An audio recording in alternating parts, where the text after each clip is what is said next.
college, jadi ada university, ada college. College itu bertanggung jawab atas kemaslahatan hidup si mahasiswanya. Mungkin dengan kata lain lebih familiar, teman-teman mungkin dengan kata dorm. Jadi di situ tempat orang-orang tinggal juga, mahasiswa tinggal.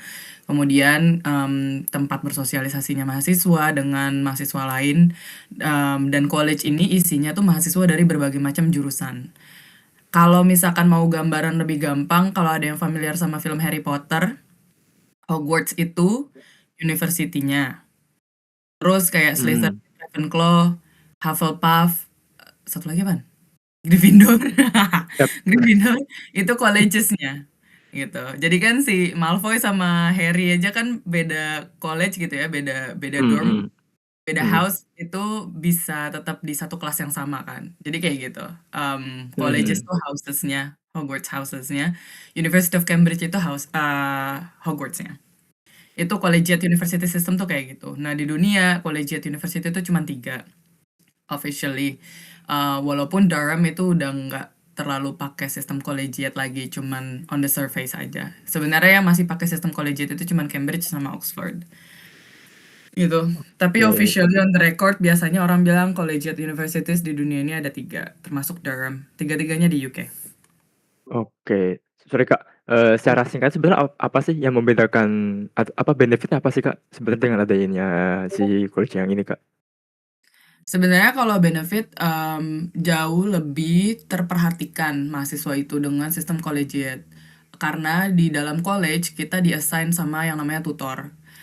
Tutor ini akan, ngecek, skor kita, maksudnya setiap assessment atau apa, grade kita kayak gimana, apakah jatuh, apakah butuh supervisi. Dari college juga memberikan banyak pendampingan ya, kayak Hmm. misalkan si anak ini memang, recorded dia punya mental health issues. Ini gue buka-bukaan aja. Gue termasuk yang di bawah UK Legal Act. Gue itu termasuk disable karena mental health issues gue. Nah, untuk anak-anak dengan kebutuhan khusus, biasanya dikasih pendampingan, oke kebutuhan lo apa dalam menjalani kuliah supaya lo tuh well supported. Apakah lo butuh konseling, lo butuh apa konsultasi lebih banyak daripada anak-anak lain gitu dengan supervisor mereka untuk ngebantu jalannya KBM buat dia tuh nggak keseret-seret gitu. Ada juga bantuan kayak lifestyle assistant, tergantung college-nya sih. Gue lumayan waktu itu Hmm. lumayan dapat lifestyle assistant dalam artian kayak tiap minggu gue catch catch up sama si orang ini, terus habis itu Hmm. gue ngasih tahu progres akademik gue kayak gimana, progres kesehatan mental gue kayak gimana. Terus dia bisa Hmm. Hmm. bantuin prioritizing kebutuhan gue dalam menjalani akademik dan juga social life dan segala macam. Oke, Jadi yang kayak clear. gitu-gitu contohnya, ada beberapa support kayak gitu. Hmm. Tapi Hmm. untuk Hmm. master's degree sebenarnya benefitnya nggak sebanyak kalau lo itu undergrad sama PhD, karena kan masters di UK itu singkat banget ya. Hmm. Hmm. Kayak, 1 tahun itu aja udah apa, panjang gitu. Gue contohnya masters Hmm. gue kan 11 bulan doang gitu. Ada yang cuma 9 Hmm. bulan doang juga. Jadi masters tuh lebih pendek kalau di UK. Jadi Oh, benefit untuk collegiate university itu lebih lebih enak tuh buat anak-anak undergrad yang 3 tahun, terus habis itu anak-anak PhD yang 3 sampai 4 tahun. Jadi lebih banyak, stay-nya kan di college mhm, gitu. mhm, mhm, mhm, mhm. Wah, Walaupun enak ya banget masih masih iya, iya, banyak iya. masih banyak benefit lainnya sih, gitu. Mhm. Pendampingan sih. Eee, benar, oke clear. Ya pokoknya pendampingan dalam berbagai aspek lah yang sekiranya dibutuhin sama Lebih ke student di sana biar well-being sama mhm, ke mhm. well-being dan lain-lainnya gitu. Clear, clear, clear. Oke, bisa dilanjut coba, Kak. Oke. Heeh, heeh. Terus ya ini course gue. Jadi kan kalau tadi kata si Al kalian banyaknya dari latar belakangnya tuh tech ya. Jadi mungkin kurang familiar dengan yang namanya conservation. Udah mau conservation terus leadership nih apa bayangannya ngapain mastersnya gitu ya. Jadi kalau misalnya kalian familiar sama bisnis administration MBA, jadi sebenarnya ini tuh MBA tapi buat lingkungan. Jadi kita Ah, banyaknya tuh oke. belajar tentang networking, belajar tentang manajemen, manajemen manusia, manajemen organisasi, manajemen corporate, tapi di isu lingkungan Mhm, khusus gitu. mhm. Oke, Kak. Mmm, terus habis itu, ya itulah selayang pandangnya kalau dari si websitenya University of Cambridge, MPhil in Conservation Leadership itu intinya equip students with the applied leadership and management skills needed to create positive change in conservation. Cheesy banget ya lainnya ya. Dia 11 bulan, sangat singkat. Jadi gue itu start bulan September, selesai di bulan Juli. Sorry, Oke. Agustus. Tapi Oke. kelasnya udah selesai di bulan Juli semua. Course-nya selesai di bulan Agustus. Assessment-nya Hmm. macem-macem, dan ini kalau misalkan teman-teman bukan pada anak lingkungan ya. Jadi kalau tertarik di universitas gue kan ada ini kan University of Cambridge itu BTW terkenal banget tech-nya loh. Bahkan lebih terkenal dari Oxford. Jadi kalau kalian tertarik gitu ya, buka-buka website universitas gue. Karena engineeringnya sangat terkenal, engineeringnya masih sangat favorit, lebih favorit daripada Oxford, lumayan on par sama MIT dan Stanford. Em, dan IT-nya juga apa sih? Computer science-nya juga sangat terkenal. OMG, kenapa ada lo di sini? Sorry, gue ngeliat temen Tunggu, tunggu, tunggu, tunggu. Discord Ini dari tempat lain. oke. Sorry. Nggak apa-apa, nggak Em, apa-apa. Oke, ini menarik. ya. Halo. Ya, Oke, jadi oke, oke, oke. Department of Engineering-nya tuh lumayan terkenal. Universitas gue, jadi kalau kalian ada yang tertarik. Nah, kalau di universitas gue, assessment-nya itu macam-macam tergantung departemennya, tergantung course-nya. Kalau course gue kebetulan karena leadership course kan, lebih banyak networking, lebih banyak manajemen, yang berkaitan manajemen. Kami tuh ada, kalau term essay, semua departemen, semua jurusan pasti ngelakuin itu. Jadi kalau kalian mau ke Department of Engineering atau Computer Science, atau yang berhubungan sama itu, kalian bakal tetap juga dapetin term essays. Jadi di term itu semester. Cuman UK pakai istilahnya tuh term. Jadi di setiap semester itu akan ada beberapa essay yang harus dilakuin. Terus ada Hmm. assignment-assignment kecil, baik itu grup project atau misalkan ya kayak tugas-tugas kecil lah. Nah, Menarik, kalau Kak. jurusan gue itu ada namanya consultancy project. Jadi karena kita dibangun untuk jadi leader, kita dikasih tugas consulting ke organisasi. Jadi kita dilempar ke organisasi, organisasi punya masalah, kita selesaiin masalah itu.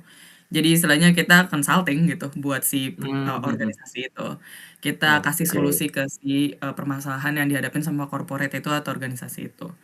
Nah, untuk Mhm. jurusan gue juga ada practical exam, agak kinky tapi nama examnya itu role playing. Jadi gue dites role playing jadi gue waktu itu disuruh jadi CEO. Gue disuruh jadi CEO, gue harus lapor ke 5 orang board member jadi kayak gue dikasih kayak brief sama board member gue. Gue baru naik jadi CEO, terus habis itu ini brief tentang organisasinya yang akan lo manage. Ada Mhm. permasalahan ini, budgetnya segini, come up with a strategy and then present it to board members and then defend your strategy and why gitu. Jadi kayak gitu. Ada role playing Berarti kayak gitu, terus habis itu ada networking sessions yang gue alamin. Nah, ini kayaknya kalau di tech sama engineering nggak ada tugas networking sessions, nggak ada assessment networking sessions. Di gue networking sessions itu adalah kita ikut sertakan dalam formal dinner. Setelah formal dinner itu barengan sama CEO sama business leaders, sama CEO organisasi lingkungan, dan kita setelah formal dinner diminta untuk network. Jadi ngobrol mhm, sama mereka, pitch mhm, idea, mhm, dapetin simpati mereka, mhm. Kak, dan dapetin kontak mereka, kayak gitu. sorry, Kenapa? sorry motong. Gue penasaran ini kan kalau gue perhatiin ini kayak mau nggak mau lu mesti open dengan orang-orang kan, lu mesti ada mereka, lu mesti Betul. kontakkan sama mereka dan lain-lain. Nah, gimana kalau sorry gue nggak tahu ya, apakah ada di tempat lu atau di angkatan lu, ada nggak kayak orang introvert atau emang kayak susah banget buat ngelakuin networking kayak gitu tuh ada nggak sih Kak sebenarnya? Dan apakah dia Gue struggle? introvert. Gue introvert. Ya Contrary to gue popular belief, gue introvert. gue tahu kalau lu introvert Kak, cuman how do you manage all of this Kak? Lu gimana Eh, caranya Kak? Kalau sebenarnya jujur sih kayak karena networking sessions di jurusan gue nih 11 bulan ya. Terdengarnya sangat singkat ya. 11 bulan itu dibagi ke dalam 3 term, 3 semester. Nah, setiap semester tuh kita networking sessions itu bisa lebih dari 10 kali.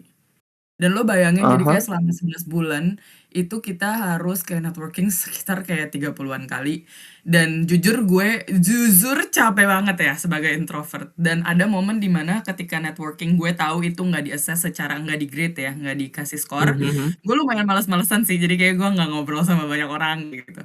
Ada momen kayak gitu lah pasti, kayak Mhm. human aja gitu. Cuman Oke. karena ya sempet bahkan ada satu kelas di mana dibahas ketika lo tuh bukan tipe leader, karena kan leader itu banyak ininya ya, banyak tipenya ya. Nggak selalu leader itu tuh harus karismatik, harus Mhm mhm. kayak Soekarno gitu. Nggak selalu kayak gitu. Mmm. Leader pun ada yang kayak nggak banyak ngomong dan segala macem gitu, yang di belakang Mhm layar mhm. itu bisa jadi leader juga. Nah, ada satu kelas Mhm. yang kita tuh di breakdown bahwa gimana sih gimana sih caranya latihan-latihan apa. Jadi kita dikasih latihan Al. Kita dikasih Oke. latihan, Heeh. cara ngomongnya kayak gimana, terus pacing your energy gitu ya, ketika lo harus ngadepin banyak orang kayak gimana. Itu ada kelas-kelasnya, ada latihannya, ada mentoring-nya juga. Kita dikasih di-assign mentor yang juga orang profesional di bidang kita gitu, satu orang satu mentor. Jadi kita bisa konsul sama mereka, permasalahan-permasalahan kayak, "Aduh gue introvert banget nih, gimana sih kayak Mhm boosting my mhm. confidence to be able to Mhm. do a proper public speaking," misalnya, itu juga, Mhm mhm. mmm, ada konsultasi-konsultasinya. Oke, Jadi clear. practice make perfect aja sih. Jadi Clear banyak banyak clear. juga yang kayak, "Aduh capek," tapi ya dijalanin aja sih Oke intinya. oke, thank you, Kak. Oke, kita lanjut dulu, Kak. Ini kayaknya udah mulai dukanya nih, Kak. Gimana kelanjutan dukanya gimana nih, Kak? Coba kita lanjut Iya, ke slide jadi berikutnya, Kak. terus habis itu, ada juga media interview, jadi kita role playing sebagai orang penting dan harus ngasih media interview di media di BBC misalnya kayak gitu. Jadi ngelatih cara ngomongnya kayak gimana. Terus ada juga placement project. Placement project ini tugas akhir, kita harus kayak riset di organisasi. Jadi gue di placement di organisasi tertentu, mereka kasih problem, gue selesain, dan itu hasilnya gue tulis jadi disertasi master gue. Nah, ini mana sih? Bentar, kenapa gue nggak bisa ngeklik selanjutnya ya? Nah, mungkin Ah, udah. masuk ke yang agak-agak sulitnya ya, hal-hal yang jarang diekspos gitu ketika orang tuh ngomongin studi ke luar negeri. Sebenarnya requirement mah ada banyak banget. Eh, ada ya suara gue ada nggak sih? Tapi ada kok, di gue ada kok, aman Oh, aman aman aman. Mhm. sip.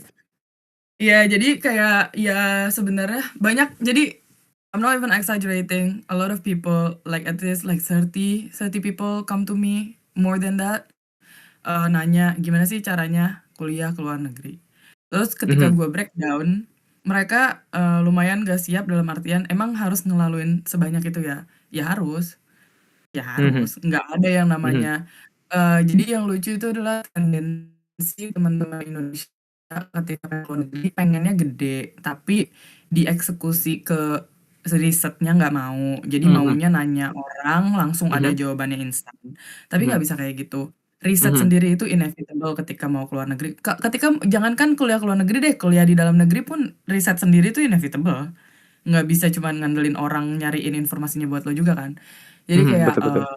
kemauan gue apa sih? Ya, gue membagi jadi dua hal. Struggle dalam kuliah ke luar negeri itu dibagi dalam dua hal. Menurut gue ya, dari observasi gue. Mhm Yang pertama mhm. admission. Gue sebutnya admission prep. Jadi persiapan untuk pendaftarannya. Yang kedua gue sebut mental prep. Yang susah adalah mental prepnya. Dan gak banyak orang mau ngelaluin itu bener-bener gitu. Nah, admission prep paling gampang menurut gue. Kalian Mhm. cuma cukup cari tahu universitas yang kalian pengen apa, negara yang kalian pengen apa, kemudian requirement-nya apa aja sih dari universitas itu. Universitas gue, University of Cambridge, untuk jurusan gue ya, ini nggak untuk semua Mhm jurusan. mhm. Untuk jurusan Mhm. gue itu harus punya professional experience 3 tahun minimal. Depends on Mhm. the course. Kebanyakan engineering nggak perlu itu. Computer science nggak perlu itu. Terus S1-nya butuh GPA itu kalau di Inggris pakai honorary degree gitu sistem. Mhm. Di Cambridge butuh good 2.1 honor degree atau itu setara dengan minimum GPA di Indonesia 3,6. Ini depends on course. Engineering kadang ada yang butuh lebih tinggi dari 3,6. Mhm Computer mhm. science mungkin lebih tinggi dari 3,6. Gue kurang tahu. Math yang sangat terkenal di Cambridge itu kayaknya lebih dari 3,6 butuhnya.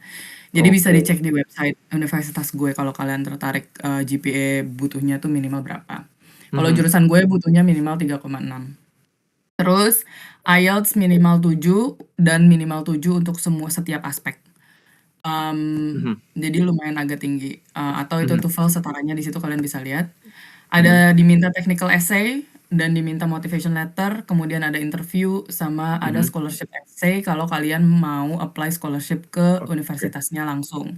Oke. Karena gue beasiswa gue bukan LPDP, beasiswa gue bukan dari Indo, beasiswa gue dari University of Cambridge-nya dan waktu itu gue masukin scholarship essays untuk dapetin scholarship dari bursary mereka. Nah, Oke, sorry sorry technical sorry sorry sorry. essay hmm? Sorry sorry motong, yang pertama Hmm. bursary itu apa? Ya. In a short way, terus yang kedua, gue tahu lu dari dulu emang bahasa Inggris emang udah jago, cuman kayaknya untuk teman-teman sini gue nggak tahu, dari gue pribadi ya, gue ngeliat tuh IELTS 7 on all aspek tuh udah kayak, anjir tinggi banget gitu kan. Iya. Itu cara lu gimana sebenarnya, Kak? Kalau bisa sharing dikit, Kak? Aduh, kalau pakai cara gue mah sangat tidak ideal ya, jangan diikutin. Gue waktu itu nggak kursus sama sekali soalnya, langsung Oke. wing it aja. Cuman, ada yang menarik tapi gini, guys Mmm. perlu dicatat, gue bukan Mhm. orang kaya ya, jadi gue nggak mau kursus IELTS Prep waktu itu, yang sangat mahal itu. Nggak ada Mhm. duitnya gue. Jadi waktu itu, gue IELTS dari British Council. Nah, kan, ada beberapa agent juga yang nyediain tes IELTS-nya, kalau gue langsung ngambil dari British Council-nya. Tapi Mhm. tolong kalian cek ya, sekarang apakah udah berubah apa enggak. Waktu itu, yang mana zaman 2022, gue pas, tes IELTS ngambil paket dari British Council, gue ngambil yang UKVI. Kan ada beberapa paket tuh, ada IELTS Academic, IELTS apalah, terus gue ngambil IELTS UKVI, yang emang untuk, visa UK. Pas gue ngambil itu yang termahal tuh IELTS-nya. Nah, karena yang termahal, somehow mereka ngasih paket belajar juga, di website gitu. Jadi mereka ada portal, kita bisa login, terus kita bisa belajar dikasih waktu 1 bulan buat ngakses itu, 1 bulan sebelum 1 sampai 3 bulan gitu sebelum si, tesnya. Jadi sebelum tes itu gue pakai itu aja, pakai portal itu belajar belajar di portal itu gitu. Dan gue nyari-nyari bahan tuh yang, open source gitu loh, di Google gue cari IELTS, latihan IELTS gitu. Terus habis itu listening-nya gue cari di YouTube, ada juga. Jadi semua itu gue cari di Google, gue belajar sendiri. Kayak gitu sih. Cuman waktu itu gue belajar IELTS-nya tuh kurang dari 2 minggu. Jadi terlalu mepet, Coy jangan coy, ditiru guys. kacau kacau. 2 minggu, gila lu. Jangan ditiru, itu sangat jelek, persiapannya sangat jelek. Jadi, Sorry tapi ya kalau sorry, nggak mau IELTS beberapa kali, jangan mepet persiapannya. sorry tadi lu mention 2022 baru ini, Kak, baru start-nya S2? Iya, Oh, oke oke oke oke oke. Oke, sorry sorry sorry. S2 gue Ok 2022 September, selesainya 2023 Agustus. oke, clear clear. Oke, Mhm. sip sip sip. Oke, menarik lah. Oke oke. Untungnya Dilanjut IELTS gue ya, Kak. nggak perlu beberapa kali. Jadi untung IELTS gue sekali doang 3 juta tuh, gila. Bayangin kalau lu harus IELTS beberapa kali. Jadi persiapkan dengan baik. Soalnya mahal. Oke. Oke, dilanjut dulu, Kak, di tadi untuk yang mental prep-nya kali ya, ada nggak sih, Kak, buat nyiapin ini, Nah, Kak? ada dong. Tenang, guys. Mental prep. Gue bahkan punya Notion-nya saking banyaknya orang datang ke gue, tolong bimbing gue buat kuliah ke UK. Oke, gue siapin Notion-nya. Ini hal yang harus kalian lakukan. Satu satu satu satu satu satu. Tuh kalian bisa lihat contohnya si Falah temen gue. Malah don. Abe don. Jadi kalau kalian mau Notion-nya nanti gak bisa share kalau kalian mau pakai gitu. Gue ngasih beberapa poin yang harus dilakuin, hal-hal apa yang harus dicari, hal-hal apa yang ya to-do list lah istilahnya gitu.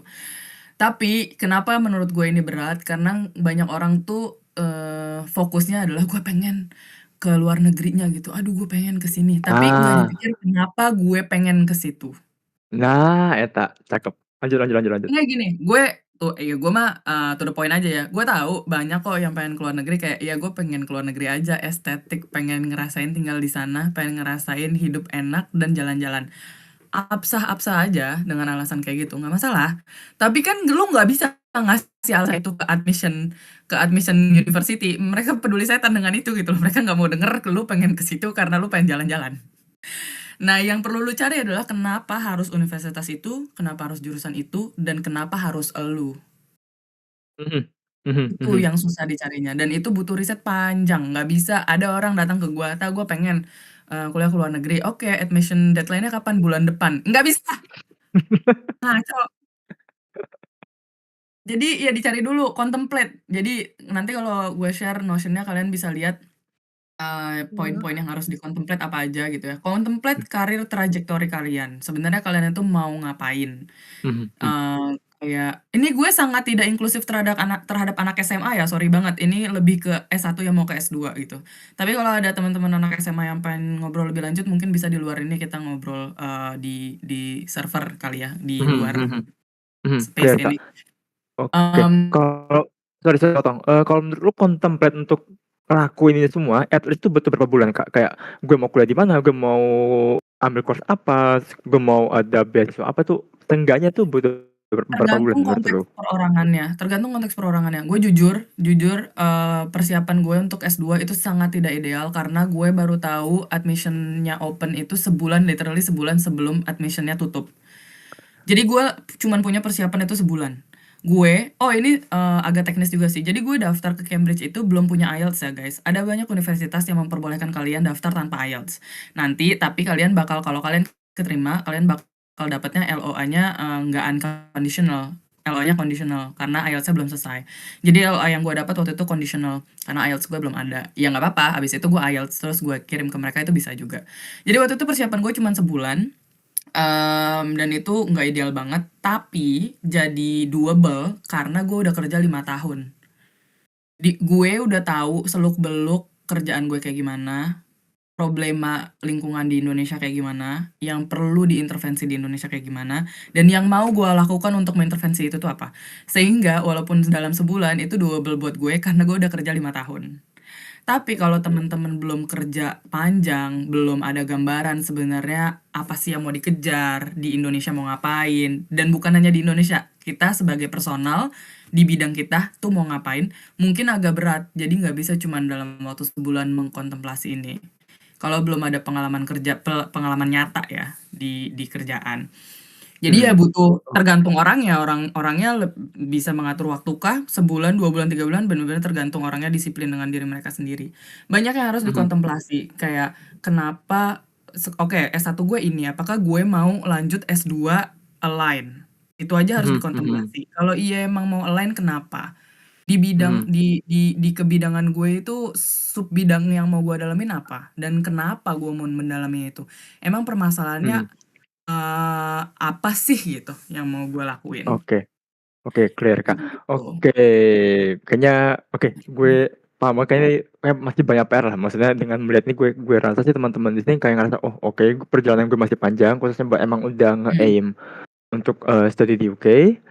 Nanti mau ini saya ada juga nih tadi gue cek di chat emang ada yang request buat Notion lu, Kak. Nanti, kita coba atur gimana caranya biar bisa di-share untuk Notion-nya. Gitu kali ya, Kak Uta? Bisa. Oke. Oke, bisa Tapi ini banget, oke. ada poin yang menarik ya yang gue lihat di chat, Mhm, reason-nya yes. harus jujur, bisa ngayal, atau Ah, oke. ada-ada. Oke. Siap, monggo. Silakan, Kak, kalau mau langsung jawab, Kayak, Kak. bisa aja cuma bacot something yang ideal padahal aslinya nggak gitu. Oke. Satu hal yang mau gue highlight, admission university itu bukan nyari yang ideal. Kalau lu bikin justru admission universitas, kalau misalnya isinya sempurna, lo tahu semua jawabannya, dan lo jago banget kelihatannya di esai lo, ngapain lo apply S2? Mhm mhm. Make sense make sense. Ya kan? Heeh. Logika aja. Kalau lu emang udah figure everything out, ngapain lu apply S2? Ngapain lu apply sekolah lagi?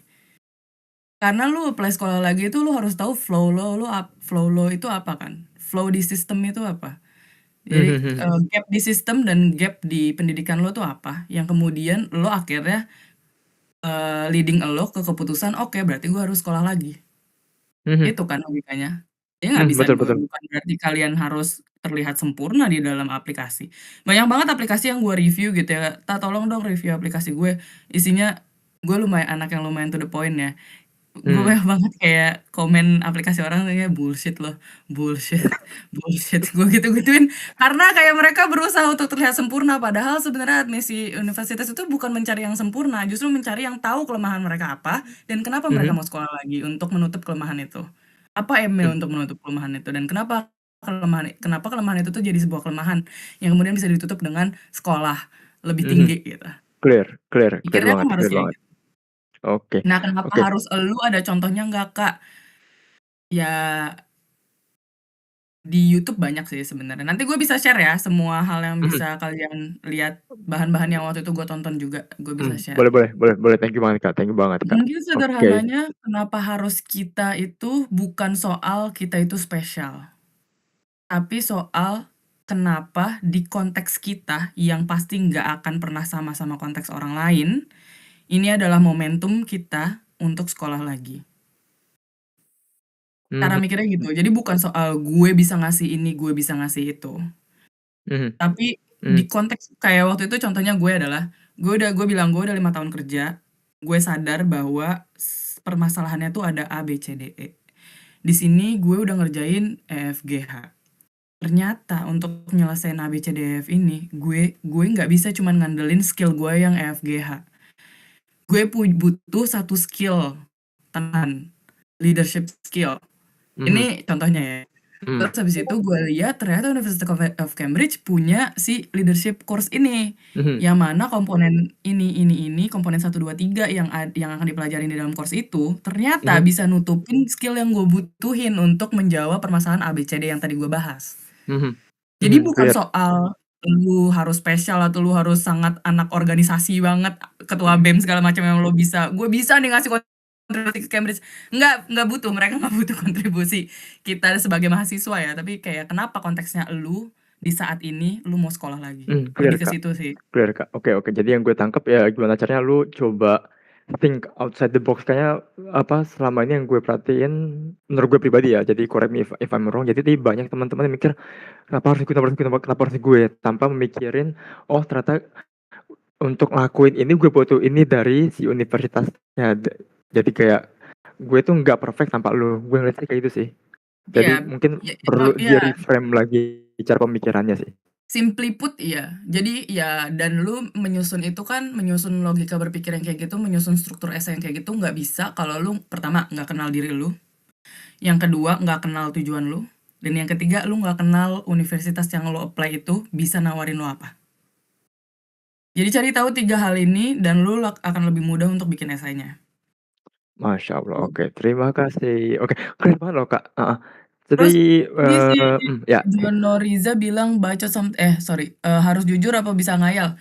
Terlalu jujur nggak perlu, karena lu nggak perlu ngasih tahu, "Iya gue pengen ke UK soalnya soalnya gue fans Liverpool." Nggak perlu juga. Terlalu jujur nggak perlu, gitu. Apapun alasan jujur lu pengen ke UK, lu nggak perlu ngasih itu kalau nggak relevan sama universitasnya. Tapi bohong juga nggak bisa, karena akan kelihatan di interview dan lu akan keseret nanti pas belajar. Jadi Clear, yang Kak. betul adalah diplomasi. Jadi gimana lu nyampein experience lu in a diplomatic way, Clear in a clear clear strategic clear. way, gitu. Clear, Kak. Oke, clear banget, oke. Oke, gue rasa untuk belajar-belajar di UK-nya mari kita sudahi terlebih dahulu, Kak. Jadi kita coba move on untuk Oke. yang konservasi karena gue cukup yakin lu cukup excited terkait konservasi, mungkin orang-orang dikit. Untuk konservasi ini gue coba di-backup sama teman gue, Kak. Jadi ada Kak Ra di sini yang akan jadi teman gue untuk temenin lu di sesi yang ini, Kak. Kak Oh iya, Kak boleh Ra boleh. coba muncul. Heeh heeh. Saya kayak nggak enak lah gue terus. Kak Ra Tunggu suaranya dulu dong. deh, Ra, ini kayaknya gue kenal gak sih? Halo Kak Tunggu, bisa Uta, jadi. I think kita belum pernah ketemu Oh, belum ya? sebelumnya sih Kak. Oh, anak GS. Oke. Oh, aku malah tidak tahu apa itu GS Kak. Oh gitu. Oke, Oh, gue juga nggak tahu. Ini emang lu aja yang aneh, Kak. Enggak, soalnya ini servernya ada GS, ada server oh, gang sebelah, mutual oh ya, mutual tapi aku servernya. nggak pernah nongkrong di sana sih Kak. Oh, Oke, gue GS perlu itu ya yang di-invite ke itu sih dimaksud. kayaknya sih. Oke Kak Uta, salam kenal ya. Kita kenalnya di tengah-tengah subsection nih. Nggak apa-apa. Oke, aku bisa Salam kenal, dipanggil Ra. Ra Kak Uta. Oke. Oke, makasih banyak ya, Gimana? Kak, buat insight-nya. Kayak banyak banget mindset, input yang dikasih. Kayak pokoknya keren banget. Kayak, tagline-nya studi in UK tapi juga ngasih insight tentang di luar studi, kayak itu insight tentang kehidupan juga sih aku ngerasanya. Oh gitu? Damn, takut banget. Ya kayak yang di awal tadi, Kak, "Ayo takutin kita." Oke. Nah, setelah tadi ngomongin studi in UK, kita bakal lanjut dive in deeply ke bagian conversation-nya, Kak. Nah, Kak Uta Mhm. boleh dilanjut sharing-nya? Iya, kan teman-teman, nggak banyak anak lingkungan nih. Nah, mungkin kata konservasi itu agak alien ya, konservasi itu apa sih gitu. Jadi kalau misalnya simply put gitu ya, kalau boleh oversimplifying everything, mungkin kalian familiar dengan beberapa muka ini, walaupun gue agak kesel sih nyari contoh orang Indonya agak susah. Ada Sir David Attenborough yang paling kiri, ada Steve Irwin yang kedua, terus yang ketiga ada Jane Goodall. Mereka ini lumayan yang agak terkenal kalau di dunia konservasi gitu. Mereka yang mungkin Steve Irwin terutama kali ya, teman-teman pada familiar yang suka megang-megang binatang. Yang paling akhir mungkin Panji. Panji. Panji si petualang ya, apa sih yang waktu itu acara yang suka ngurus-ngurusin ular. Gua nggak ngerti kenapa fotonya ada kayak gitu, kayak ngakak banget anjir. Teman Itu masa kecil kita nggak semua, banget. Kak. Iya jelas banget. Panji Petualang lah, something gitu, ya Panji Petualang, bener. Nah, ya sebenarnya gimana sih gue? Nah, sebenarnya konservasi itu nggak jauh-jauh dari situ sih urusannya. Apa namanya, banyak yang jadi kan kalau ke hutan kalau di Indonesia konservasi itu kan di bawah Fakultas Kehutanan, yang mana gue sama si Al tadi, bersekolah ya waktu S1. Tapi kalau Al itu kan lu Menehe apa DHH sih? Gue lupa deh. Gue Menehe Menehe. Aneh ya. Kalau si Al kan manajemennya, kalau gue konservasinya. Jadi gue lebih banyak ke berkaitan sama protection. Kalau kalian pernah nanjak ke Gunung Gede Pangrango, misal kalau orang Jawa ya, di Pulau Jawa, kalian ada Gunung Gede Pangrango, ada Gunung Papandayan, ada yang paling pendek Gunung Tangkuban Perahu. Itu sebenarnya mereka ada di status kawasan yang namanya protected areas. Apa sih protected areas? Kawasan konservasi Kawasan lah. lindung. Kawasan Kawasan lindung, kawasan lindung nggak Kawasan sih? yang konservasi. dilindungi. Kawasan yang dilindungi. Nah, itu urusan gue tuh sama yang kayak gitu-gitu tuh. Ngurusin kawasan yang dilindungi, ngurusin hewan dan tanaman yang ada di dalam kawasan yang dilindungi. Terus habis itu juga berurusan sama kawasan-kawasan laut yang dilindungi. Misal Bunaken, Bunaken juga kawasan dilindungi. Terus kan koral-koralnya juga dilindungi. Gimana supaya ekosistem kita itu tetap terjaga dan sustainable dan bisa menopang kehidupan manusia gitu loh, dalam jangka panjang.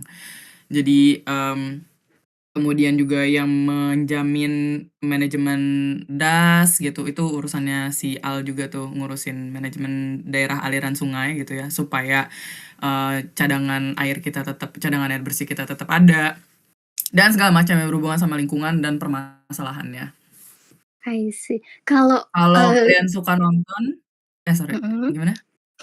Oh, mau tanya nih sih, Kak, tadi kan Kak Uta nyebutin, banyak banget ya di list. Nah, tapi aku belum mendengar ini tentang taman nasional. Gimana Mmm, buat taman nasional, Kak? Kita punya iya, banyak jadi Taman Nasional Komodo, Taman Nasional Gunung Salak. ya, ya itu orang-orang saya juga itu yang ngurusin. I see. Semua taman nasional di Indonesia, semua cagar alam di Indonesia, semua kawasan lindung, kawasan konservasi. Jadi sebenarnya kawasan lindung sama kawasan konservasi adalah istilah, umbrella term, mereka tuh umbrella term. Di bawah-bawahnya tuh ada cagar alam, ada taman nasional, ada taman wisata alam gitu. Taman nasional salah satunya juga jadi tupoksi, tugas pokok gitu ya, dan fungsi. Jadi kerjaannya anak-anak kehutanan, anak-anak kayak gua, kayak Al gitu, yang berurusan sama pohon-pohon. Nah, kalau misalnya Oke, kalian mau seru banget, ada Kak. gambaran gambaran enteng lah ya, kayak gimana sih sebenarnya kerjaannya. Itu tuh kalian bisa nonton film Jepang namanya Wood Job. Nanti akan kegambar kayak gimana kerjaannya. Salah satunya ya nebang-nebangin pohon juga. Gitu. Alright. Mhm. Oke, Kak, Ini nambah aku lanjut list apa gimana? rekomendasi film nih. Kak, boleh Nah, dilanjut. iya, terus kayak prospek kerja apa sih? Gue tulis itu apa aja asal halal dan cukup cukup buat beli rumah, cukup buat beli mobil, cukup buat beli macam-macam. Kalau di Indonesia bisa di Kementerian Kehutanan, Kementerian Lingkungan Hidup. Sebenarnya di macam-macam kementerian bisa ya, tapi kementerian yang paling gede menyerap orang-orang jurusan gue sama Al itu biasanya Kementerian Kehutanan. Bisa juga di konsultan-konsultan kalau kalian familiar sama PwC, BCG, terus habis itu ya itulah consulting firm kayak gitu juga sebenarnya ada juga yang di bagian lingkungan dan kita bisa juga kerja di tempat yang kayak gitu. Tempat kerja gue kebetulan gue kerja di sini di UK di Cambridge dan organisasi gue tergabung dalam Cambridge Conservation Initiative. Jadi nama organisasi gue ada di situ. Nggak akan ngasih tahu yang mana. Tapi itu organisasi lingkungan di dunia dan gak cuma itu doang, masih banyak yang lainnya, banyak banget di Indonesia juga yang organisasi lokalnya banyak yang kerja di bidang lingkungan dan rata-rata orang-orang jurusan gue tuh kerja di organisasi-organisasi non-profit kayak gini. Nah, yang lagi naik daun sekarang adalah kerja di korporat sebagai ESG officer. Jadi staff ESG, ngurusin environmental, social and governance. Jadi dan ini beda sama CSR-nya korporat ya. Jadi karena kalau misalnya kalian teman-teman in tune sama news gitu ya akhir-akhir ini mungkin pernah dengar yang namanya climate goal. Climate goal yang kayak SDG kalau kalian pernah dengar Sustainable Development Goal. Jadi world leaders itu lagi pada ketar-ketir harus menekan kenaikan suhu di bawah 1,5 derajat atau di bawah 2 derajat Celcius supaya climate change itu enggak threatening our existence. Ya. Supaya kita tetap bisa hidup di planet ini. Nah, untuk bisa menekan kenaikan suhu 1,5 derajat, setiap orang dan setiap industri besar itu dia harus menekan carbon footprint-nya. Carbon footprint atau kayak penggunaan karbon mereka. Penggunaan karbon mereka. Nah, korporat besar mereka harus dicek carbon footprint-nya kayak gimana. Inilah tugas ESG untuk tetap keeping in check carbon footprint of the corporation. Jadi kerjaannya auditing. Tapi berkaitan sama hal lingkungan. Itu salah satu prospek kerjanya di bagian ESG, di bagian sustainability. I see, Kak. Makanya sekarang green job tuh juga lagi naik daun ya, Kak? Naik Lagi daun, jadi hot betul. job. Ya, green job lagi naik Prospect. daun, terutama ESG. Walaupun I would say very performative. And there are a lot of risks of money laundering, greenwashing ya. But this is like an entirely different debate lah ya di luar space ini. I mean we could go on like debating about whether this is ethical or stuff or it is just like an attempt of corporations to do greenwashing and everything. Tapi di konteks ini ya ESG adalah salah satu prospek gitu. Whether or not it is ethical and greenwashing, it's entirely another debate. Oke, ada sisi undercover-nya juga ya ternyata. Betul, ada sisi gelapnya. Kerjaan gue sekarang technical specialist, gue kerja di organisasi non-profit, jadi gue technical specialist untuk bagian wildlife trade, urusan gue dagang. Jadi kalau nggak kebayang kerjaan gue kayak gimana, itu kalau kalian lihat di internet, kadang ada yang suka pelihara hewan nggak jelas kayak kapibara misalnya ya. Terus habis itu ada yang jual beli kapibara, itu gue yang ngurusin. Dalam artian bukan gue yang jualan kapibara, tapi kayak gue ngurusin apakah perdagangan satwa liar atau tumbuhan itu legit, legal, ada permitnya atau enggak. Kemudian Kemudian, kalau hewan-hewan apa atau tumbuhan apa yang sebenarnya boleh diperjualbelikan atau nggak boleh diperjualbelikan. Banyak banget kan reptile enthusiast, snake enthusiast yang punya banyak banget jenis, sebenarnya itu dipertanyakan tuh apakah emang ada permitnya atau enggak. Terus habis itu ada yang punya otter di Instagram, hati-hati kalian yang punya otter ya, otter tidak boleh diperdagangkan di Indonesia ya, dia termasuk hewan dilindungi, nggak bisa diperdagangkan. Jadi gue urusannya yang kayak gitu. Atau misalkan kayak kalau kalian tahu di SD kan suka dipelajarin bunga bangkai. Nah, bunga bangkai itu dilindungi, tidak bisa diperjualbelikan. Urusan gue yang kayak gitu. Jadi urusan gue juga banyak sama law enforcement sih. Support law enforcement untuk belusukan legality yang kayak gitu. Harimau nggak bisa, nggak boleh pelihara harimau. Kucing aja sih, ya Kak. Nah, kucing hutan juga nggak boleh sebenarnya guys. Tapi banyak banget tuh kejadian tuh di Facebook kayak gitu kan. Nah, itu kerjaan gue. Tiba-tiba ada di marketplace Facebook ya, Iya, kayak nggak hewan-hewan boleh. ini. Nah, iya. ya anak monyet tuh banyak banget di pasar Pramuka. Nah, itu kerjaan gue itu. Aduh, pasar Pramuka Jakarta. Iya itu kerjaan gue.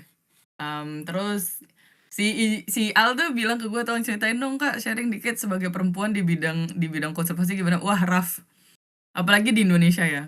Tapi di Indonesia tuh bukan hanya kerja di konservasi sebagai perempuan yang rough sih, tapi sebagai perempuan di Indonesia di negara, dan gue being honest aja ya, being frank, negara kita itu sangat patriarkal. There is no debate around it. It is very patriarchal, and it is very hard to be a woman, especially young woman, to exist in a professional setting, yeah, and then being seen as credible as a young woman in any kind of field. It's not just like forestry and conservation. It's always a challenge. Especially when I was in Indonesia before coming to Cambridge, I was a young scientist on policy, and working in policy with I worked a lot with government officials, and government setting is very very patriarchal. Seniority gitu ya, itu sangat kental gitu di situ.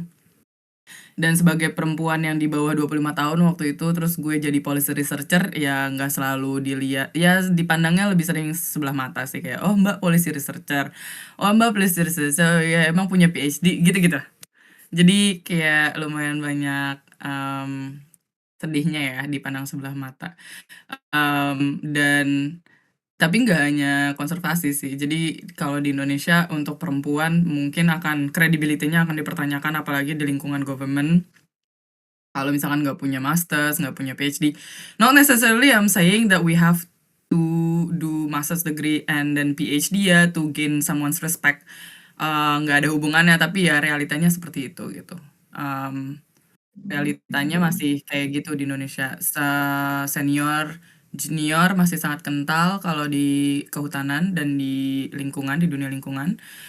Di government setting juga sangat kental, senior, junior, dan perempuan itu biasanya banyak banget kejadian di taman nasional, apalagi di daerah-daerah terpencil, perempuan itu lebih banyak assuming job desks yang berhubungan sama administration. Tapi jarang yang megang technical. Atau misalkan kayak ya menial jobs gitulah yang ngurusin kayak fotokopi, admin, keuangan, terus habis itu I'm not saying that it's not good ya atau kayak gimana, tapi opportunities for women to take space, like more space and more technical space is still very much challenging in Indonesia. Ya, tapi sisanya gue kita tanya jawab aja kali ya, mungkin daripada gue yapping mulu. Iya Kak, boleh lanjut tanya jawab habis ini. Aku kepo. Ya silakan Oke. Kak, lanjut. Oke, aku kepo sama ini Kak. Apa? Apa ya, kan this field tuh udah naturally raw kan. Terus gimana sebagai seorang perempuan itu bisa kayak harus tangguh gitu. Kayak secara lingkungan kayak yang Kak Uta tadi udah mention harus menghadapi patriarki, seniority, dan segala diskriminasi kalau aku boleh ya. Itu Aduh, terus kalau itu apa, mungkin si Al tahu ya betapa banyak orang tidak suka sama gue di fakultas. Gue di fakultas banyak nggak disukai sama banyak senior juga dulu, dan junior juga banyak yang nggak suka sama gue. Mmm, Gue ini kok.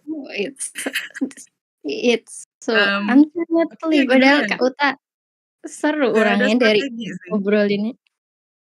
Nggak ada strateginya sih menurut gue, jadilah diri sendiri aja. Terus ya tahu tempat lah, being respectful to each other. Kalau kita mau diperlakukan baik, ya perlakukan orang lain balik baik juga. Cuman ya jangan be yourself dan jangan pernah takut buat questioning everything. Tapi masanya di Indonesia kan Sip. questioning everything sometimes like means your nyawa melayang. Iya. Ya, Um, gue gak ada strategi sih, lebih ke kayak ya lo perempuan, terus habis itu di dunia kerja yang sangat patriarkal, I see. Ya, prioritaskan kesehatan mental lo. Kalau itu hmm, tempat terlalu toksik, nggak usah sok-sokan bertahan untuk merubahnya. Cabut, cari tempat yang lebih baik. alright, noted Kak. Belajar dari pohon juga ya Kak, apa yang kamu tanam adalah apa yang kamu akan panen. Kalau kamu nanam kebaikan, pasti banyak kebaikan juga yang datang ke kamu. Mhm. Ini menarik ya, Oke. obrolan di chatnya udah ngomongin soal aku nggak nyangka kalian tertarik dengan bahasan kayak gitu. Tapi benar sama Oke. apa yang dibilang si Silver Rain, nggak bisa dipatok semuanya nggak boleh. Ada banyak requirements-nya. Jadi mungkin bisa jadi influencer-influencer itu tuh nggak menyalahi aturan apa-apa, bisa jadi, gray area. Itu jauh lah bahasannya banyak. Nggak berarti mereka semua Oke. salah, tapi bukan berarti mereka semua benar. Oke, gue izin jamin, sorry Kak Uta, sorry Kak Ra, thank you banget nih. Sebenarnya udah cukup, engaging, maksudnya baik di chat dan juga dari apa yang udah lu sampaikan, nih kayaknya udah cukup menarik beberapa perhatian dari audiens di sini. Jadi kita coba jam ke Q&A. Gue rasa saya udah di penghujung session Kak Uta. Jadi kita coba Ya. jawab beberapa. Oke. Jadi, thank you banget Kak Ra, udah dampingin Kak Uta tadi untuk terkait konservasi dan juga gimana sih sebagai seorang perempuan di konservasi itu seperti apa. Oke, jadi ada beberapa pertanyaan nih Kak yang udah ditanyain di chat, mungkin kelewat sama lu, tapi ada yang tanya nih Kak. Gue coba bacain aja ya, semoga lu bisa pasang telinga. Oke, jadi pertanyaan adalah, Kak mau nanya insight-nya, kalau mau lanjut S2 tapi gap dari S1-nya udah lama banget, sekitar 10 tahun dan kerjaan juga nggak ada kaitan dengan jurusan itu. Apakah kelemahan yang bisa ditutup hanya dengan essay dan portofolio atau tidak sebagai returning learner? Thank you. Gimana Kak menurut Kak? Ini gue bisa lihat pertanyaan lengkapnya di mana sih? Oh ini, Oh, oke oke, ini. udah lihat. Kamu nanya, nah. Pertama soal gap yang udah lama banget 10 tahun, nggak masalah. Gap gue juga 5 tahun, banyak yang gapnya. BTW di jurusan gue waktu itu ada yang umur 60 tahun baru mulai master, nggak masalah.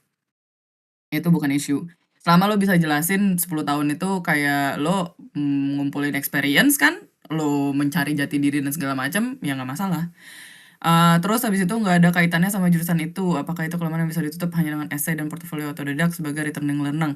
Nggak masalah, di jurusan gue waktu itu ada yang, nih yang si umur 60 tahun waktu itu di jurusan gue, dia udah gap, nggak sekolah 10 tahun dari S1 ke, S2, lebih dari 10 tahun malah, dan dia sebelumnya itu di bisnis dan corporate. Nggak masalah, yang paling penting adalah kenapa lu melakukan pivoting itu. Dan nggak bisa lu cuman ngasih penjelasan kayak, "Soalnya kerjaan yang lagi in tuh jurusan ini." Nggak bisa lah. Ya lo balik lagi itu harus dikaitin sama, experience lo dan tantangan nyatanya kayak gimana, sehingga lo pikir pivoting ke jurusan itu, pivoting ke dunia yang berbeda dari S1 lo, itu relevan sama pengalaman lu yang udah lo kumpulin, dan sama tantangan ke depannya yang lo mau tackle. Gue nggak bisa jawab specifics, lo harus ngasih gue, detail, kalau mau bisa kita bahas lebih lanjut di luar ini, tapi itu bukan jadi, gap 10 tahun kemudian beda jurusan gitu ya, jumping ke hal yang berbeda dari S1 ke S2-nya, itu nggak pernah jadi masalah sih, selama lo bisa membahasakan itu relevan dengan experience yang lo kumpulin dan experience yang emang lo mau tuai setelah S2. Oke, clear Kak. Oke. Untuk pertanyaan selanjutnya monggo Kak. Udah ada situ kan, lu bisa lanjut lihat. Iya, yang kedua itu ini Ah, ya, selama 5 tahun kerja itu apakah udah yes. naik jabatan juga Kak? Apakah ngaruh banget jadi lebih menonjol di mata interviewernya? Selama gue 5 tahun kerja, kebetulan gue emang assuming beberapa role yang berbeda ya, naik. Gue tidak menyarankan untuk ngikutin jalan gue yang bertahan di satu organisasi selama 5 tahun. Kalau kalau aim-nya adalah salary jump. Kalau aim lo salary jump, bertahan 5 tahun di satu tempat, itu bukan strategi yang bagus. Lu harus ke beberapa tempat supaya dapetin salary jump. Kalau mau dapetin experience jump, itu lu bertahan di satu tempat yang experience dalam artian untuk niche ya, menjadi lebih expert di satu tempat, di satu isu, itu bertahan di satu tempat yang lama, itu masuk kayak yang gue lakukan, itu masuk akal. Jadi jawaban dari pertanyaan lo 5 tahun itu udah naik jabatan apa enggak? Iya. Tapi nggak semua tempat bisa kayak gitu dalam 5 tahun lo naik beberapa jabatan. Gue waktu itu lumayan laki, gue naik 3 jabatan. Terus habis itu apakah ngaruh jadi lebih menonjol di mata interviewer? Enggak, career ladder lo climbing itu kenaikan jabatan berapa kali nggak ada hubungannya. Jadi appealing apa enggak di interviewer. Yang bikin appealing buat interviewer untuk university admission adalah seberapa relevan alasan lo dalam essay dengan apa yang mereka bisa offer di jurusan itu. Clear Kak, clear Kak. Oke. Terus yang ketiga, kalau Kak mau tanya, tadi kan sempat nyebut tentang climate goals. Apakah ada hubungannya dengan climate debt? Kemudian apa pendapat Kakak tentang penerapan teknologi AI di dunia environment? Hahaha, saya sempat baca tentang ada AI atau LLM yang membuat sistem otomatis menghitung carbon footprint di kerjaan Kakak. Apakah ada use case seperti ini? Terima kasih sebelumnya. Makasih juga Ricky. Ya, climate goals hubungannya ada sama climate debt, sangat berhubungan. Itu sangat teknis, gue nggak bisa breakdown di sini. Tapi climate goals, SDGs, kemudian conservation goals semuanya berhubungan. Ada hitung-hitungannya juga. Sustainable financing juga berhubungan sama climate goals, dan ada hitungannya. Terus gimana pendapat Kakak tentang penerapan teknologi AI di dunia environment? Saat ini AI masih sangat merusak environment dari segi water absorbing. Jadi penggunaan airnya terlalu banyak. Tapi yang namanya teknologi itu kan akan selalu mengalami pembaruan. Contohnya blockchain. Blockchain itu di awal penerapannya sangat environmentally damaging. Tapi sekarang makin banyak teknologi ini ya, blockchain yang jauh lebih ramah lingkungan. Bukan berarti sekarang jadi aman-aman aja ya. AI juga gue ngelihat arahnya mereka akan ngalamin terus technological advancement di mana jauh lebih bisa environmentally friendly walaupun masih belum ada within 5 or 10 years gue ngeliatnya. Jadi makanya banyak banget pushback terhadap pengembangan AI karena pengembangan AI yang sustainable itu masih jauh dari ideal. Ada AI atau sistem otomatis menghitung carbon footprint yang kayak gini banyak, tapi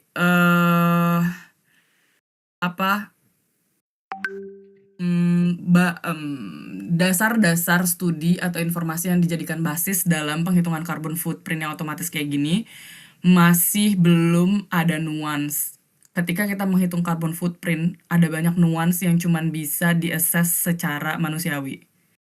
Jadi AI yang ada sejauh ini untuk penghitungan carbon footprint masih belum senuance kalau dilakukan sama manusia. Dan harus ada human assist dalam melakukan carbon study ya. Nggak bisa cuma ngandelin teknologinya aja. Harus ada human element juga di situ. Di kerjaan gue specifically, gue nggak ngurusin karbon. Gue nggak ngurusin biodiversity credit, carbon footprint, terus climate financing, gue nggak ngurusin itu. Tapi di organisasi gue ngerjain itu. Ada use case kayak gitu, ada. Selebihnya kita bisa ngobrol lebih lanjut nanti ya. Kak, Oke. as Visipgrads ada chance untuk bisa nyemplung di ranah konservasi nggak? Kalau ada, apakah Visip itu apa sih? Ilmu sosial, ilmu politik kan? Kayaknya iya deh. Iya, Kayaknya iya deh. Kak, bener. Iya. Oh, ada banget. Orang-orang sosial sangat dibutuhkan di konservasi. Ada Kenapa tuh? banget. Karena ilmu konservasi itu adalah sebenarnya pada hakikatnya at the core itu adalah human management. More about human management, less about ecological management. Ya betul, memang ada ecological management di dalam dunia konservasi, tapi kan sebenarnya kerusakan terhadap lingkungan itu kan adalah kegagalan manage manusia ya. Jadi ilmu sosialnya dibutuhkan untuk pendekatan yang jauh lebih ideal terhadap manajemen human dimension-nya ini. Ada banget chance-nya anak-anak sosial. Manajer gue anak sosial, kolega gue dalam satu tim gue itu kita berempat dalam satu tim dan sama satu manajer. 3 orang sosial, manajer gue orang sosial, gue doang yang orang lingkungan, yang tok murni lingkungan. Mereka semua orang menarik itu, sosial. Kak. Menarik itu. Terus abis itu kalau skill set ntar chat gue aja ya, Sinik ini. Aku udah mau 3 tahun kerja di bidang A dan ada minat master degree ke jurusan yang relevan di bidang A juga. Tapi kalau yang ketiga aku switch career, apakah masih terhitung relevan bagi interviewer, Kak? Ya nggak apa-apa. Selama lo bisa semua hal tentang university admission, kalau lo bisa menjelaskan secara strategik, itu nggak perlu ditakutin lo ngalamin career switch di tahun ketiga. Kan lo bisa ngejelasin di interview lebih lanjut kenapa career switch itu terjadi dan kenapa lo balik lagi ke bidang A. Atau misalkan lu mau omit itu juga nggak masalah. Ada di CV tapi lo nggak masukin ke dalam penjelasan lo di technical essay atau misalkan di motivation letter, ya nggak masalah juga. Cuman ada di CV. Nanti biasanya mungkin di interview orang itu akan nanya, oh gue lihat di CV lo ngalamin career switch, kenapa lo mau balik lagi ke sini? Nanti lo bisa jelasin kenapa. Dengan sangat strategis ya, jangan gullible juga ngejelasinnya gitu. Nggak masalah, itu nggak selalu nggak malah jadi unappealing buat interviewer selama lo bisa ngejelasin kenapa itu esensial lo harus lakukan waktu itu. Clear. Oke, Kak, ini lu masih open untuk beberapa pertanyaan lagi atau lu mesti cabut, Kak, dalam waktu dekat? Bentar, beri gue 10 detik.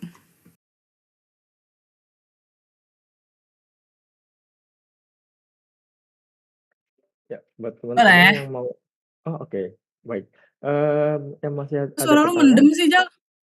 Oh, ya di-doxing lagi? Oke, ya udah. Oh, gitu. Oke, jadi buat teman-teman yang ada pertanyaan bisa di-drop dulu di question-nya ya. Satu lagi itu gue mah ada pertanyaan sih, Kak. Jadi tadi terkait karbon itu, jadi gue kepikiran sama satu terminologi yang kita udah nggak asing mungkin di dunia kehutanan, itu carbon trading, Kak. Nah, kalau menurut lu carbon trading itu greenwashing atau enggak? Karena itu masih sangat-sangat abu-abu banget itu, masih kayak ini apaan sih sebetulnya? Dan gue sendiri kayak, lu ngitung karbon tuh gimana? Itu kan cuma kayak ngeraba semua nggak sih? Itu greenwashing apa enggak menurut lu, Kak? Oke, kalau kita bicara itu greenwashing atau enggak selalu itu greenwashing. Ada praktek-praktek yang, jadi gini, sama kayak kita ngebahas polisi di Indonesia. Apakah kita bisa pakai blanket statement bahwa semua polisi itu jahat? Kan nggak bisa. Walaupun banyak banget isunya ya terkait polisi, tapi kita nggak bisa pakai blanket statement bahwa polisi itu jahat, nggak bisa. Ada banyak juga yang bener-beneran tulus ngerjain tugasnya gitu. Sama halnya, gue ngambil contohnya lumayan kontroversial ya, tapi sama halnya kayak carbon footprint. Banyak banget kontroversi di balik carbon footprint, carbon trading. Ini teknologi yang maksudnya ranah yang masih berkembang, ranah yang lagi naik daun, jadi banyak banget kontroversi balik itu. Sama halnya waktu kita ngalamin NFT. Wah, banyak banget tuh kontroversinya waktu itu kan, kayak wah gitu. Sama kayak waktu kita ngalamin cryptocurrency, waktu itu masih banyak kontroversinya dan segala macam. Sama carbon trading juga gitu, sekarang kontroversinya lagi banyak. Ada praktik-praktik yang legit, ada praktik-praktik yang greenwashing, tapi nggak semuanya greenwashing. Nah, di sini yang mau gue bahas adalah subjective value. Gue pribadi, dan ini jangan dianggap semua konservasionis kayak gini ya. Hanya gue pribadi, yang tidak setuju, bukan tidak setuju. I don't think carbon trading is a thing that we should put any focus on. Menurut gue itu carbon trading itu bullshit. Oke. Buat gue. Buat gue carbon trading itu bullshit. Karena yang namanya carbon trading itu kan sebenarnya gini. contoh Al, Hmm. lu punya perusahaan. Perusahaan lu beroperasi di lokasi B, ya. Hmm. Nah, Hmm. terus habis itu gue carbon trader. Mhm. Lokasi gue buat pemulihan karbon atau pemulihan lahan, pemulihan dan segala macam, konservasi dan segala macam itu di lokasi A. Nah, Mhm. Al nih anjir lupa terus si Al nih ngelakuin Heeh. ngelakuin apa kegiatan korporasinya misalnya pabrik dia gitu ya di lokasi B itu ngambil air sekian liter per hari, sekian kiloliter apa kiloliter atau apalah itu metriknya Mhm. per hari misalkan nyerap air banyak banget terus habis itu ngeluarin karbon dioksida misalkan dari corongnya itu banyak banget misalkan berapa ton per Mhm. hari jadi ngerusak lingkungan di B berapa banyak gitu. Nah si Ijal nih ngerasa aduh industri gue merusak lingkungan gue harus jadi misalkan taruhlah yang dikeluarin yang dirusak sama Ijal 100 ya kan. Hmm. Hmm. Nah otomatis perusahaan si Al ini lupa mulu gue. Perusahaan si Al ini Bego. harus menghapus 100 ini kan, 100 kerusakan ini gitu, angka Hmm. 100 Hmm. yang Hmm. ngalamin kerusakan lingkungan ini. Nah terus Al datang ke gue, tolong dong gue mau beli karbon supaya ngurangin kerusakan 100 karbon yang gue lakukan itu gitu. Beli karbon Hmm. gitu. Jadi Hmm. si Al ngasih gue nih, gue beli ya buat beresin Hmm. 100 kerusakan karbon footprint yang gue lakukan itu 100. Dia beli ke gue Hmm. 100 nih. Nah, gue konservasinya di area A. Jadi gue kayak restorasi di area A, abis itu proteksi proteksi animal sama plants yang ada di area A dan bukan di area Hmm. B. Mhm. Dan itu tuh nggak bisa di alam itu tuh tidak bisa bisa disederhanakan konsepnya ke dalam konsep matematis, tapi tidak akan bisa sepenuhnya sama persis. Mhm. Nilai Mhm. alam yang ada di area A tidak akan bisa sama persis dengan nilai alam yang ada di area B. Setuju, setuju, setuju. Ketika Al beli 100 ke gue dan gue melakukan protection atau conservation di area A, walaupun gue juga melakukan effortnya 100, bukan berarti gue menyelesaikan permasalahan yang Al lakukan gitu. Karena gue Mhm. ngelakukannya Mhm. pertama di area A. Abis itu belum tentu hasil yang didapatkan dari melakukan protection di area A akan sama persis dengan besaran yang Al damage di area B. Terlalu Mhm. banyak faktor-faktor yang nggak bisa disederhanakan ke dalam hitungan matematis yang kemudian bisa jadi equal. Itu Mhm. menurut gue Mhm. kenapa carbon trading tuh bullshit. Kalaupun kita lakukan di area B juga, belum tentu apa yang kita restore bisa exactly the same sebelum Mhm. si Mhm. Al ngelakuin kerusakan 100. Mhm. Karena nature itu nggak bisa kayak input 100 keluar 100. Mhm. Terlalu Mhm. banyak faktor yang bermain di situ sehingga akurasi itu menjadi sangat dipertanyakan dalam carbon trading. Itu Mhm. kenapa gue Mhm. melihat carbon trading sampai saat ini gue melihat carbon trading masih bullshit. Clear, clear, clear, clear, clear. Gue setuju sih, gue setuju, gue setuju. Ini thank you banget penjelasan lu sangat bukan singkat, sangat mudah Nggak dipahamin singkat sama bagi sekali. enggak, singkatnya tuh kayak terminologi yang lu pakai tuh gampang gitu loh, gampang dipahamin kayak Ya pakai mudah-mudahan ya ya. yang singkat-singkat. Ya menurut gue sih aman sih. Ya, by the way ada pertanyaan lagi nih dari Lavender coba deh Kak. Yang tadi ya? Ingat nanti dari apakah beasiswa Cambridge? Ya, ini yang Oh tadi ya, yang 3 tahun itu Kak. oke. Aha. Apakah beasiswa Cambridge sangat mempertimbangkan jurusan yang bakal kita ambil beneran yang dibutuhin buat negara kita apa enggak, Kak? Apalagi kalau plannya mau lanjut ke luar negeri. Oh, enggak sih ya, kayak maksudnya kalau misalkan emang lo bisa menjelaskan negara gue butuh banget ini nih, terus lo masukin itu ke dalam esai, ya nggak masalah. Tapi itu bukan jadi satu kan banyak ya tadi yang gue liatin ke kalian, assessment-nya banyak nih. Ada motivation letter, technical essay, ada interviewnya juga. Jadi yang nggak semerta-merta cuman karena lo bilang ini jurusannya dibutuhin, keilmuannya dibutuhin gitu ya, expertise-nya dibutuhin di negara lo, terus oke, instantly dipertimbangkan jadi mahasiswa Cambridge. Enggak.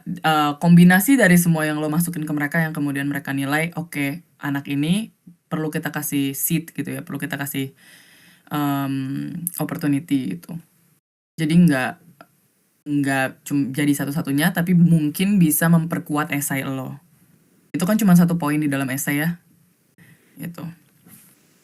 Kalau plan mau lanjut kerja di luar negeri, kalau gue rasa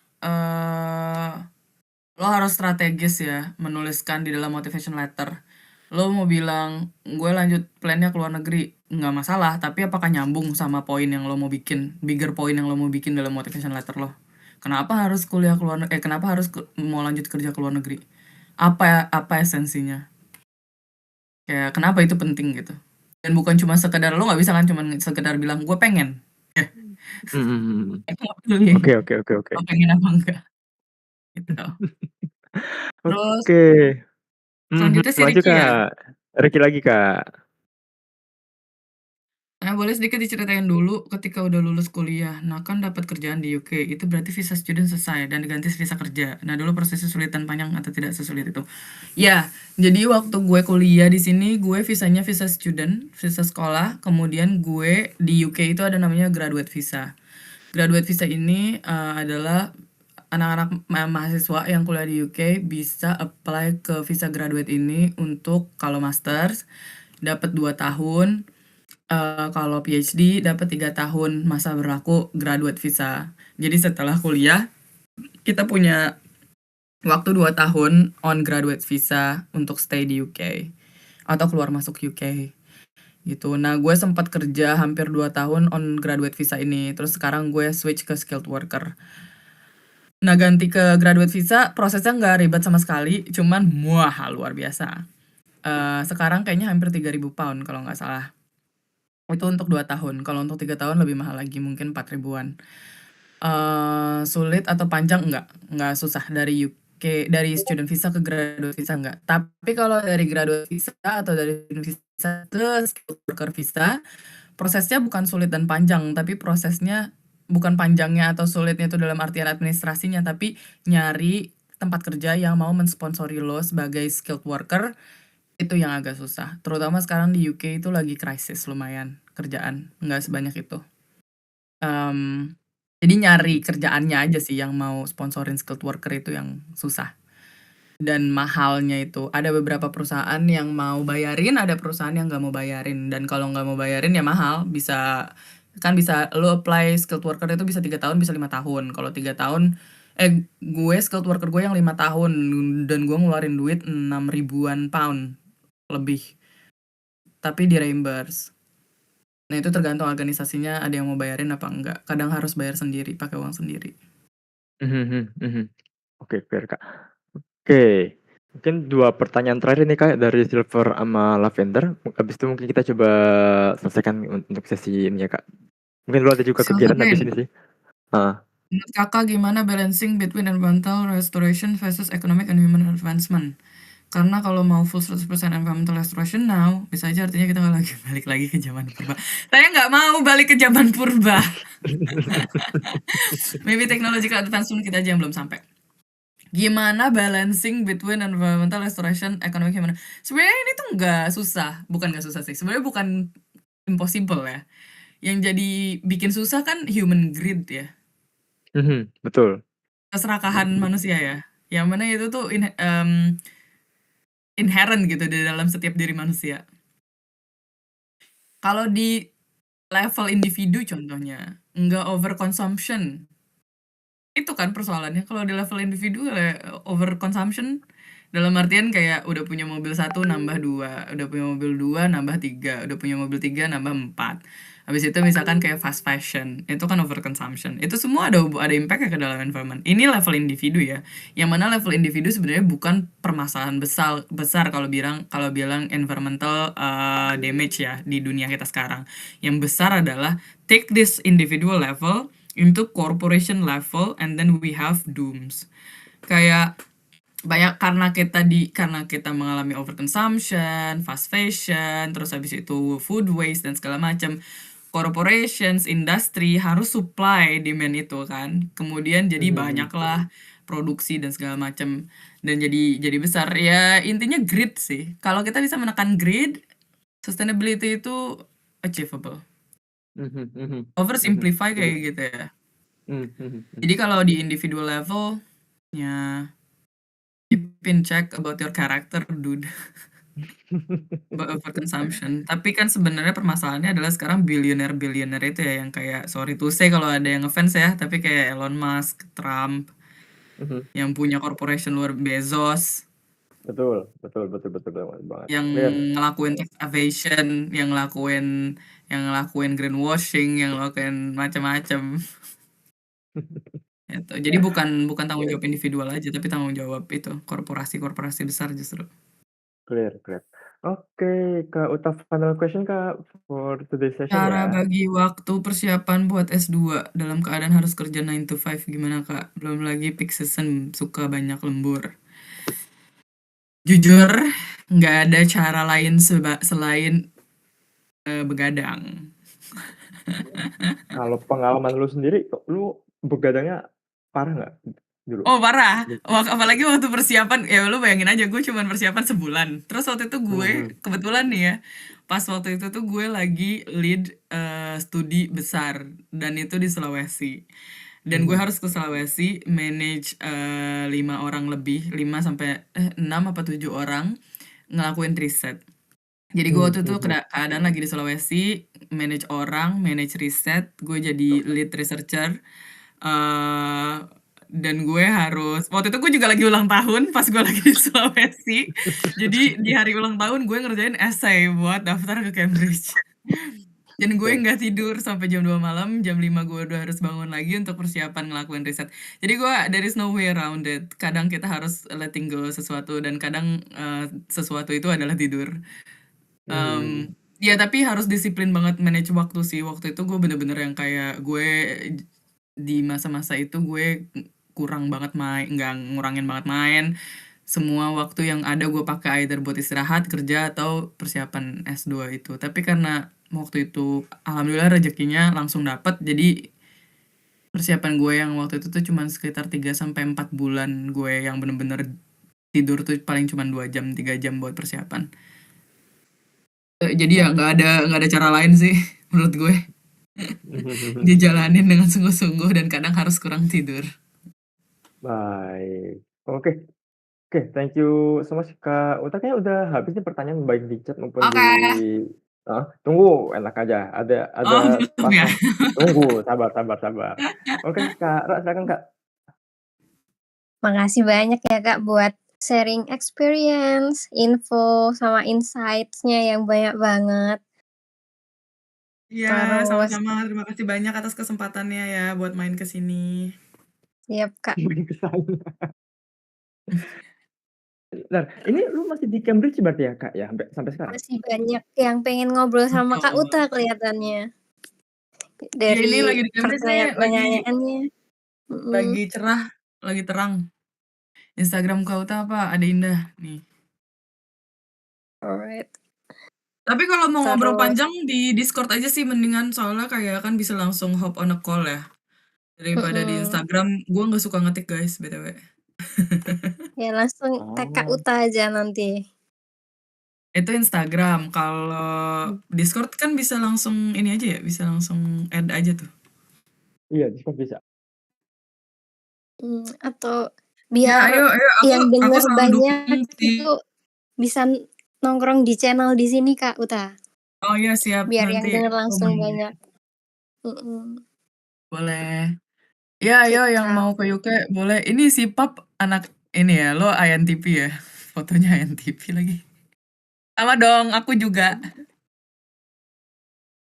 Oke Kak. Eh, Oh ya Kak, buat yang Notion Kak Uta mau oh iya, sorry. sharing-nya Bentar, sekarang apa bentar, ntaran? bentar. Ya mau sekalian Eh, sekarang. Oke Kak. bisa sekarang, bentar ya. Share, share, share, share, share. Aku full access. Oke, kita dapat Notion-nya Kak Uta nih guys buat persiapan studi in UK. Nanti deh gue share ya. Bentar nih gue lagi mencari Boleh Kak. tahu sharing yang page ini doang kayak gimana. Agak lupa. Oke, siap Kak. Oke, kalau Nanti gitu ini kan di channel mana gue hmm, share-nya? oh nanti Eropa. aku tunjukin Kak di channelnya Europe Oke. UK. Ya, Nanti sekarang nanti gue drop semua YouTube channel yang menurut gue bagus buat ditonton. Wow, Buat boleh banget, persiapan Kak. bikin essay dan segala macam. Ya, boleh banget di-drop itu semua materialnya, Mhm. materinya. Aman banget. Alright, Kak Uta. Terima kasih Mhm. banyak. Ah, Terus, terima kasih semangat semuanya. buat kegiatan selanjutnya. Habis ini di sana masih pagi cerah. Iya, terima kasih banyak. Abis ini kayaknya aku mau Tidur, goler-goler. menambal Lu jam begadang. Nambah jam. tapi ini masih suka begadang, maksudnya dengan workload yang ada, Kak? Udah enggak kan sebetulnya? Enggak sih, sekarang kan gue udah tua ya. Jadi kayak udah nggak sanggup begadang kayak zaman jadi anak FAHUTan tuh.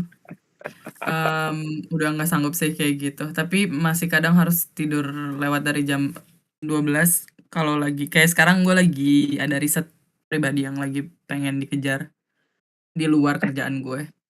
Sorry, satu pertanyaan terakhir, sorry Kak Uta, sorry, pertanyaan terakhir. Ada nggak dampak nyata dari kerjaan lu tapi di Indonesia? Ada, gue kan Terkait pegangnya wildlife trade ini? gue support Indonesia tim. Karena organisasi gue kan ada di Indo. Nah, gue di sini gue kan di headquarter di Cambridge, tapi gue support kerjaan yang di Indo. Gue support kerjaan di Indo, di Myanmar, di Georgia, di Romania. Empat negara yang gue pegang. Di Indonesia, di Kerinci Seblat, di Sumatera. Banyakannya. Sama sekarang gue lagi bantuin kegiatan di Papua. Keren. Mhm. Oke, Oke, Kak Arya, sangat thank you, Kak. sibuk ya, Kak. Makasih ya. Kalau ada tanya-tanya, chat aja di Discord. Siap, Kak, noted. Ya, teman-teman denger Oh, saya ya sudah lihat semuanya. friend request 3. Oke. Gue accept-in dulu. Thank you ya. Thank you, Kak Uta. Siap, Kak. Dadah, Thank you, mohon Kak Uta. izin. Selamat melanjutkan Bye-bye. kegiatan. Kalian juga. Bye-bye. Bye. Ya, jadi seperti itu, geng. Uta, thank you banget teman-teman udah join sesi ini. Hopefully nanti ke depannya kita